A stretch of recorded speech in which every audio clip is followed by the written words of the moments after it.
Hey YouTube. So it's a little bit of a foggy day, or overcast day. I shouldn't say foggy, just overcast in Pennsylvania. But I did take my one truck out, even though I could barely see to get out there. My wife was guiding me. I hate getting them dirty. Anyway, I'm back on this 2000 Suburban. I didn't work on it this week as much as I wanted to because of the rain, and I didn't want to take my other truck out of the garage. But basically what you had here was the panel. I cut this panel, you can see, but down in here there was a fairly big hole, okay, right in this area. And once they got a hole in it, the tire was throwing up dirt. Inside here there was dirt up to where you see it, where I have this ground down. So this is actually good metal up in here, but the stuff below not so good. So what I'm going to do is I'm going to finish grinding this off, okay, and what I use for that, I bought this little air grinder at Harbor Freight.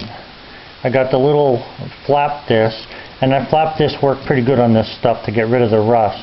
So I'll finish grinding this off a little bit, and then I'm going to paint it with the same thing they used underneath here, which is like an etching coating. And I'll cut off, this is actually fairly heavy in here, I'm going to cut this out. Now what I've already done, I need to replace this panel. What this inner panel did is it came down, turned on an angle, and it caught the bottom of the fender here. Okay, it caught the bottom of this lower fender, or rocker, or whatever the heck this thing is, right? So anyway, I cut this piece already to fit in here. Just get it in.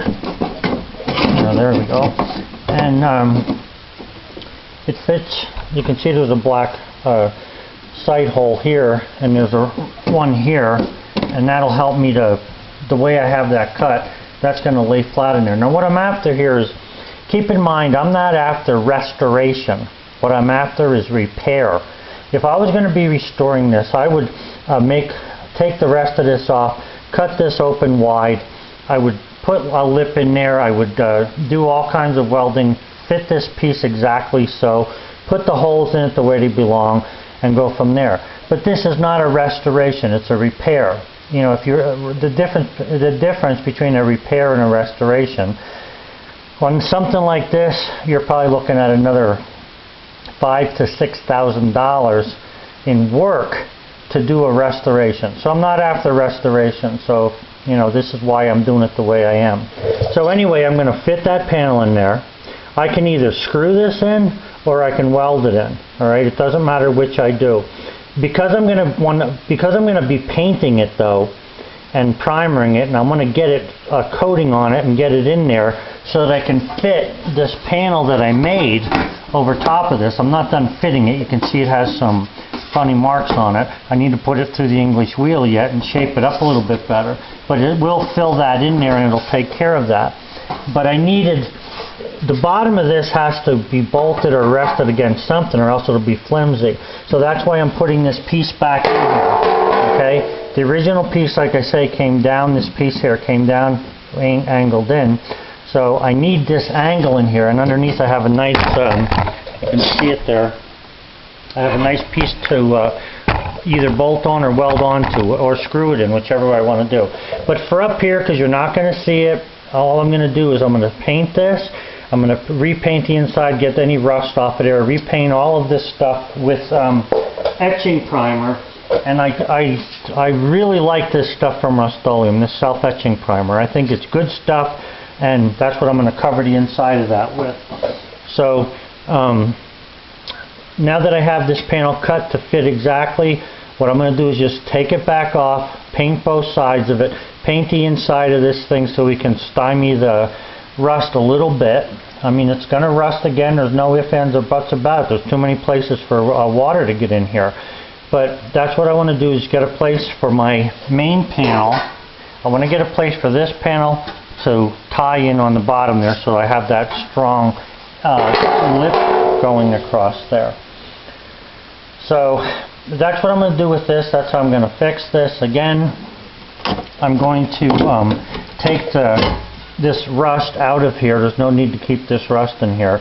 But what I want to do is, this piece is actually, I'm using this as a gauge, this very edge for where the bottom of the panel hits. So what I need to do is put this in place. Okay, you can see it's against there. And I need to mark the top of that now, so that when I mark it, I actually have a place to line back up to. Yeah, I don't know where my pencil went to. Somewhere around here. Oh, it's always something. Anyway, I'll put a mark up there. So I'm going to mark this so I know where to come back with this panel. Okay, and make sure I'm exactly where I want to be.